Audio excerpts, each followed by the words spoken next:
Catholic News Roundup is brought to you in part by PewSitter.com, your online Catholic newspaper for the third millennium, CatholicMediaCoalition.org, in line with the Church, online with the world.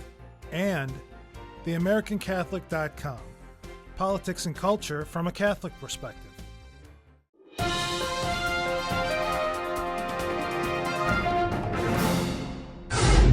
Hello and welcome to today's edition of Catholic News Roundup. I'm Matthew McAuliffe. Gay economics. Minnesota big business is not being very outspoken as a vote on a same-sex marriage ban in the state constitution approaches in 2012.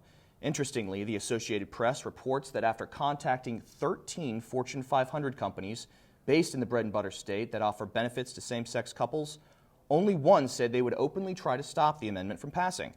Governor Mark Dayton recently attended a fundraiser to support so-called homosexual rights in the state, at which big businessman John Taft claimed the ban on gay marriage would keep the state from, quote, attracting and retaining the best talent the world has to offer, end quote. The AP also reports that 8 of the other 12 companies contacted say they will not take a stance on the issue, though support from big business will certainly help the campaigning efforts of either side. Not far from the tree, sources tell Fox News that the Association of Community Organizations for Reform Now, or ACORN, is fueling the, quote, leaderless Occupy Wall Street movement. The former director of New York ACORN, John Kest, and many of his cronies from the organization are now working through the group New York Communities for Change, or NYCC, and funneling money from efforts they told supporters were for groups like the United Federation of Teachers toward the Occupy movement. NYCC hired over 100 former ACORN members in other cities for $100 a day to be a part of the Occupy movement, even pulling the homeless from shelters and offering them $10 an hour to take part in the protests as well. It is very easy to see that ACORN hasn't changed a whole lot, employing the same tactics used to illegally boost voters for Obama's presidential campaign.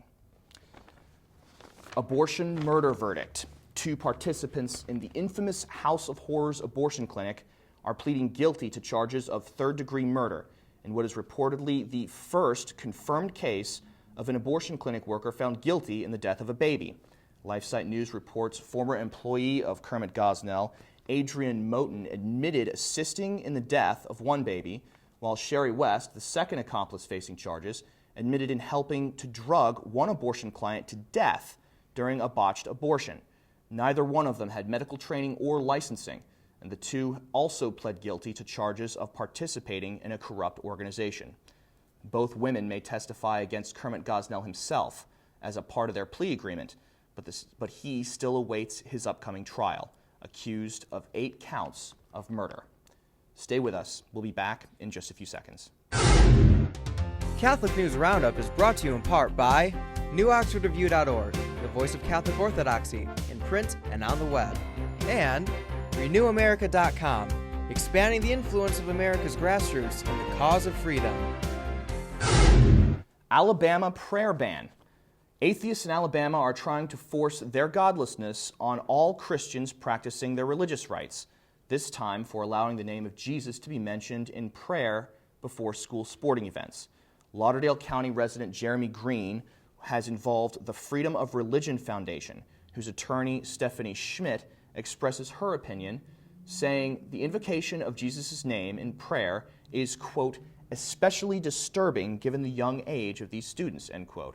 The local Times Daily newspaper says Green's sentiments are similar, as he claims prayer at athletic events to God is bad for children raised without religion, especially when they see a faculty member participating in the prayer as an authority figure.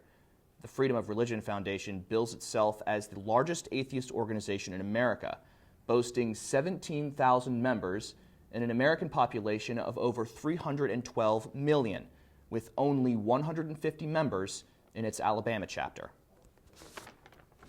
Running past Romney. The latest political primary information is rolling in, and it is very clear voters are rejecting Mitt Romney as a frontrunner of the GOP nomination race for the second time since July. Romney has fallen behind Herman Cain in the polls this time, as the straight-talking evangelical leads the pack of candidates at 24%, while Romney settles in at 20%.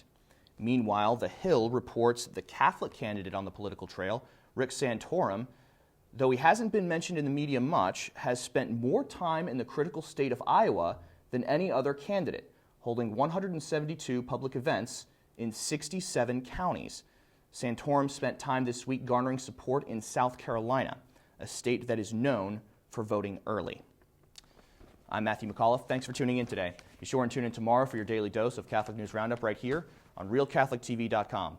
And be sure to check out The Vortex today, where lies and falsehoods are trapped and exposed. Thanks for tuning in. Be sure to tell all your friends about us. And as always, God bless you.